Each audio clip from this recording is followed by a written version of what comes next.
Welcome to Talking With, and for today I'm with Amanda Liz Cutting. Amanda Liz Cutting is an actor, director, and coach. She's a graduate of the Mount Royal University Theatre Arts program. However, in the category of It's a Small World After All, you may not remember, just a few years ago you were fitting me for a shopping mall Santa Claus outfit. Yeah. Going back a little bit. Yeah. Do you do any of that anymore? Or? No, not so much.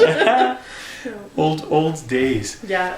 So acting, tell me a little bit about, I see you've got acting credits in a wide variety of roles. Mm-hmm. For sure I found The Lizard in ACT's production of The Apple Kingdom. Yeah. And there was a few other things, and you'll be a rather pivotal role in the show we're going to talk about shortly. Yeah. So tell me a little bit about how you segued into acting. Well, it's basically something that I've always wanted to do. My mom showed me Shirley Temple movies when I was 4, and pretty much from then on I was determined I was going to be an actor and a tap dancer and a singer just like her. And took tap dancing lessons and took a lot of other dance and singing. And my mom put me in acting lessons, and it kind of helped push me through into that industry. So it's rare, I think, to know what you want to do from that young of an age, but that's always where I've gone. I've tried other things, but you just keep coming back to what, your heart calls you to. You've done some photography as well in the past. Mm-hmm. Yeah. Do you find that with a background as a photographer, that gives you a perspective when you've moved into the directing part of your career? Absolutely, yeah. I mean, you get a good sense of the visual, what the images that you're trying to create, and being able to know both being on stage and having an understanding of what that needs to look like, as well as sitting and being a director and creating the compositions that help people emotionally connect to the scene. That makes a big impact on the audience. That's where you seem to have garnered some attention, nominated for the 2013 Community Theatre Awards, Outstanding Direction of a Play and Outstanding Production of a Play, and I'm presuming that was both for the Diary of Anne Frank? For Diary of Anne Frank, we actually were nominated 34 times, twice in each category. We had a double cast with the youth, and so that consequently both kids tended to get nominated in each category. So that was from that perspective. We had a vision in that show that we wanted to make it as close to the annex as possible, so our actual set layout emulated that, and we compilated several scripts in order to make that become the actual play that we did and keep it historically accurate. And got, like you say, loads of award nominations. Yeah, we were astounded when we got the award nomination list. How many times we had been nominated. It's a record, it's never happened before that many times. Just unbelievable. Yeah. But it's kind of nice to see. Your mandate for Artist Collective Theatre is to do new works or new takes on old ones, mm-hmm. to showcase and develop artists in an ensemble context and mentor emerging artists. So how did that all come together? Well, in our local community, and I think it's actually an issue across Canada, is it's really hard as a professional artist to get your foot in the door in the professional theatres, based on most of the theatres are equity houses and require an 80% union to 20% non-union. And that consequently means that there's a ton of people who want work and not enough spots for you. Yeah. And a precedence that's kind of set for people who are union first choice.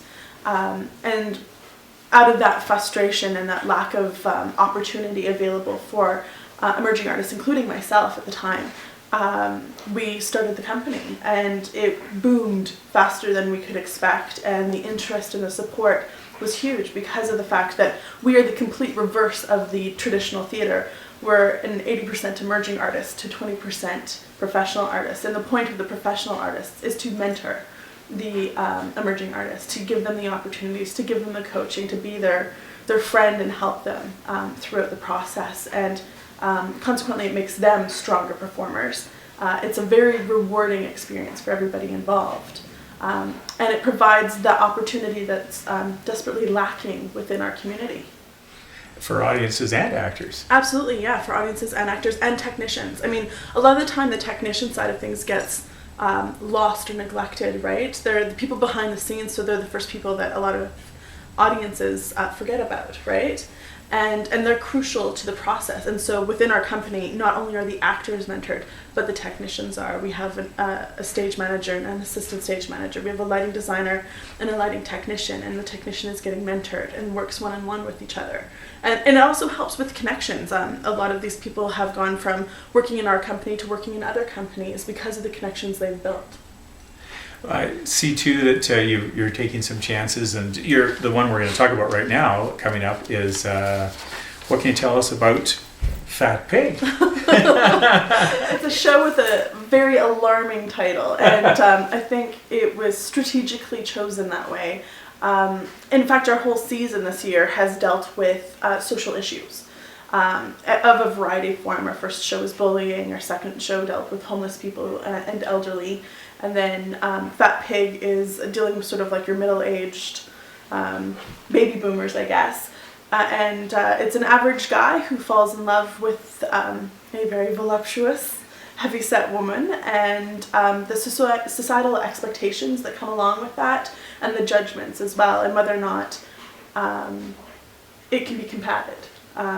Whether he can get over the fact that he's dating someone who's above average in many ways, and whether that love is strong enough or not.